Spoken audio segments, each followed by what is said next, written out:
महाराष्ट्राचा फेवरेट कोण?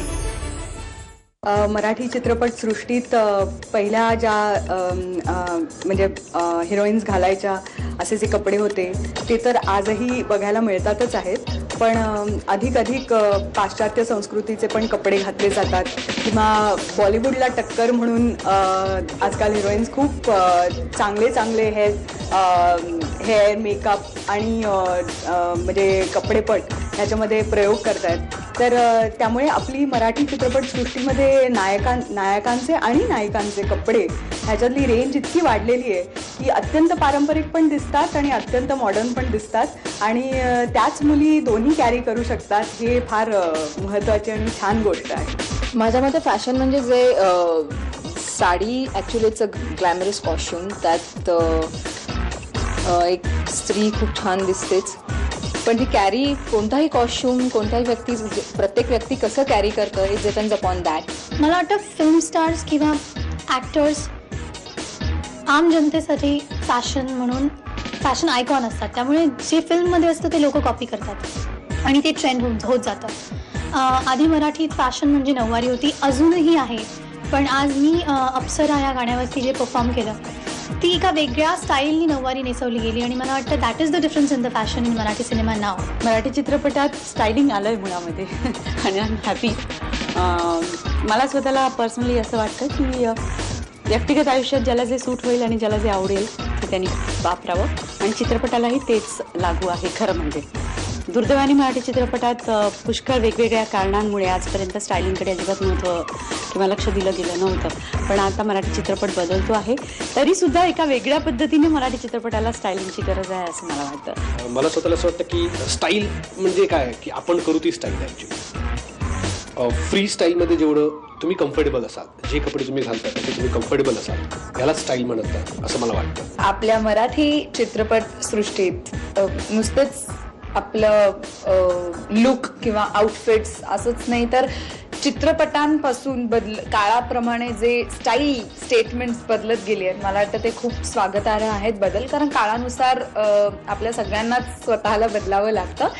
पण आय स्टील एन्जॉय नऊवारी साडी हा जो लुक आहे, ट्रेडिशनल महाराष्ट्रीयन आपला लुक आहे, तो जास्त आय थिंक कुठलीही मुलगी त्याच्यामध्ये सगळ्यात जास्त सुंदर दिसते. त्यामुळे अल्टिमेटली कुठल्याही सणावाराच्या वेळेला बायका साडीच नेसतात, शॉर्ट स्कर्ट कोणी घालत नाही. सो स्टाईल जरी बदलत असली तरी जुनं ते सोनं. महाराष्ट्रात ज्या वेगवेगळ्या प्रांतात लोक राहतात आणि चित्रपट पाहतात, त्यामुळे आपल्याला आपला हिरो काय म्हणता येईल गांधी टोपी घालूनही आपल्यासमोर सादर होतो आणि त्याच पद्धतीने आयटम सॉन्गही आपल्या मराठी सिनेमात आहे, तसाही तो सादर होतो. हिंदी चित्रपटांसारखं ग्लॅमरस लुक असलेलाही हिरो आपल्याला मराठी चित्रपटात दिसतो, जो माझ्या मते आवश्यक आहे. कुठलाही काय म्हणता येईल की एकाच प्रकारचा बदल केल्यानंतर वाहवत जात नाही मराठी चित्रपट असं मला वाटतं. पहिल्या फिल्मपासून मराठी जुन्या काळातल्या फिल्म्स आणि आत्ताच्या फिल्म्स यामध्ये फॅशन जोपर्यंत कन्सर्न आहे तोपर्यंत बदल आलेला आहे, कारण की आता एक्सपोजरची माध्यमं वाढली आहेत, इंटरनेट आलं आहे, कम्प्युटर्स आले आहेत, टी व्हीवरती चॅनल्स वाढले आहेत. सो एक्सपोजर वाढल्यामुळे लोकांना नवीन स्टाईल्स, ग्लोबल स्टाईल्सची माहिती झाली आहे, त्याचं अनुकरण करतायत. मराठी चित्रपटात आजकाल एक चांगला बदल जो दिसायला लागलेला आहे तो म्हणजे मराठी चित्रपट खूप स्टायलाइज्ड व्हायला लागलेली आहेत. माझ्या लहानपणी मला आठवतं आहे की फक्त गावरान पार्श्वभूमीवरतीच चित्रपट बनायची, पण त्यानंतर मात्र जसा काळ जात गेला तसतशी चित्रपटांची स्टायलिंग बदलत गेली. ॲक्च्युली खूप बदल झाले. राईट फ्रॉम म्हणजे मी तर म्हणजे I have seen this industry right from black and white era, अक्षरशः ब्लॅक अँड व्हाईट एरापासून ते अगदी आत्ता डिजिटल एरापर्यंत मी इंडस्ट्री जवळून पाहतो आहे आणि तेव्हापासून फॅशन्स हॅव चेंज्ड, एस्पेशली मराठीमध्ये. म्हणजे मला असं म्हणजे मी ठामपणे सांगू शकतो की धूमधडाक्यामध्ये जे मी ड्रेस डिझायनिंग केलं, म्हणजे एकंदर फिल्म डिझायनिंग केलं, त्याच्यामध्ये जे कलर्स वापरले, जे कॉस्ट्युम्स वापरले, जे जीन्स वापरले, T shirt, that was new. So असं एक ट्रेंड्स चेंज होत गेली मराठीमध्ये and they kept on changing and till today. Fashion Marathi सिनेमामध्ये मला असं वाटते is very nice and absolutely with the times. I think Marathi cinema हा आज I can call it as Shahrukh Khan और Tom Cruise. I think now we can see, मी इंग्लिशमध्ये बोलतेचं कारण आता मध्ये मी बघितलं होतं थोडंसं कलर्स अगदी येलो रेड म्हणजे व्हेरी डेअरिंग कलर्स आले होते एकदम. आणि आता मी बघतोय की त्याच्यात थोडंसं एक डिग्निटी ऑफ रफ ब्राउन्स, थोडंसं माचो कलर्स कमी आहे. आणि सो मला असं वाटतं की मराठी सिनेमा हा स्टाईलमध्ये आता कुठेही मागे नाही. And I am glad that style is inherent आणि चेंजसाठी रेडी आहे. सर्वात पहिलं अवॉर्ड फेवरेट जोडीचं आणि ते मायबाप प्रेक्षकांनी आम्हाला दोघांना मिळवून दिलं. मी आणि आम्ही दोघंही तुम्हा सर्वांचे उत्तराई आहोत. महाराष्ट्र धन्यवाद. आत्तापर्यंत आम्हाला वाटत होतं की आम्ही महाराष्ट्राचे लाडके आहोत, पण आत्ता आम्हाला कळलं की आम्ही महाराष्ट्राचे फेवरेट सुद्धा आहोत. त्याबद्दल thank you very much. Unforgettable face मी कायम राहीन अशी मी आशा करते, अपेक्षा करते.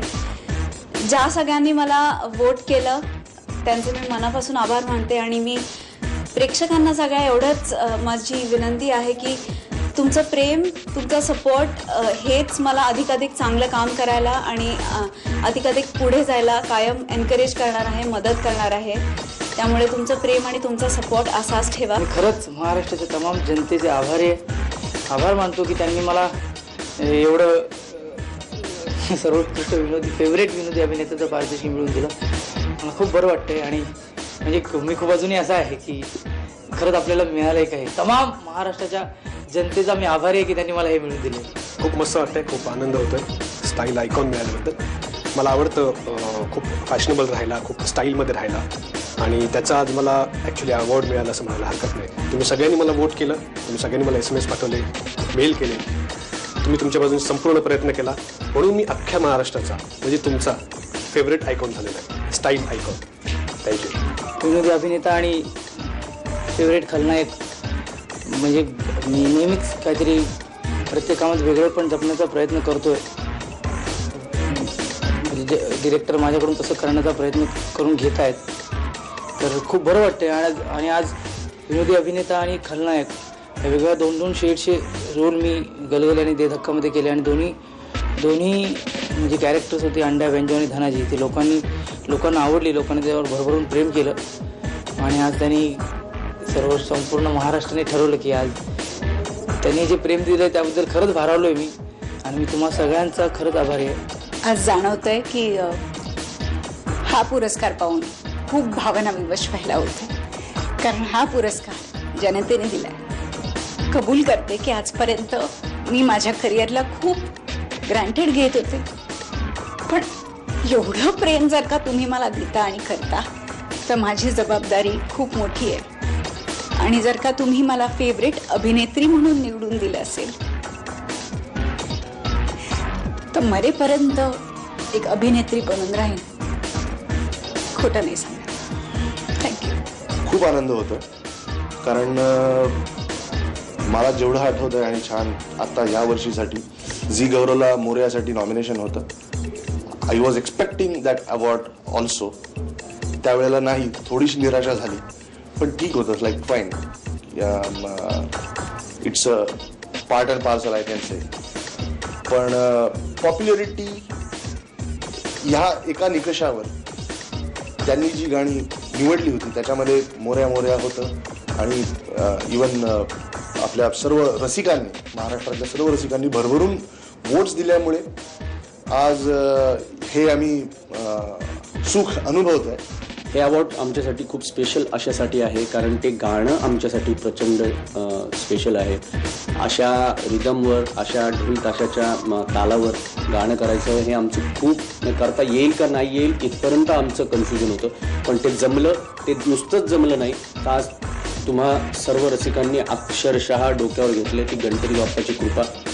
आणि अशाच पद्धतीने मी आज एकच गोष्ट मागू इच्छितो की इतक्याच डेडिकेशननी आमची इथून पुढची ही गाणी तुम्हाला आवडत, जी आमच्याकडनं घडवत आणि तुमच्यापर्यंत पोहोचवत तुम्हाला आवडत, एवढीच मी गणपती बाप्पाच्या चरणी प्रार्थना करतो. धन्यवाद. महाराष्ट्राचा फेवरेट नायक म्हणून आज माझी झी टॉकीजच्या पुरस्कारासाठी निवड झाली, याचा कमालीचा आनंद आहे. रसिकांकडून फेवरेट अभिनेता ठरवला जाणं यापेक्षा जास्त आनंद दुसरा असू शकत नाही. दे धक्काला महाराष्ट्रातील रसिकांनी मनापासून दाद दिली होती, मनापासून प्रेम केलं होतं.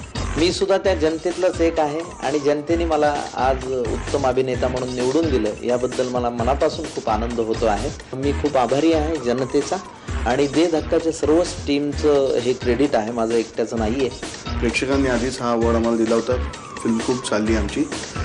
दिस is our first award for De Dhakka and आम्हाला खूप बरं वाटलं आहे. सगळ्या महाराष्ट्राच्या जनतेला थँक्यू बोला असं वाटतं, धन्यवाद द्यावेसे वाटतात की त्यांनी आमची फिल्म निवडली. Thanks a lot.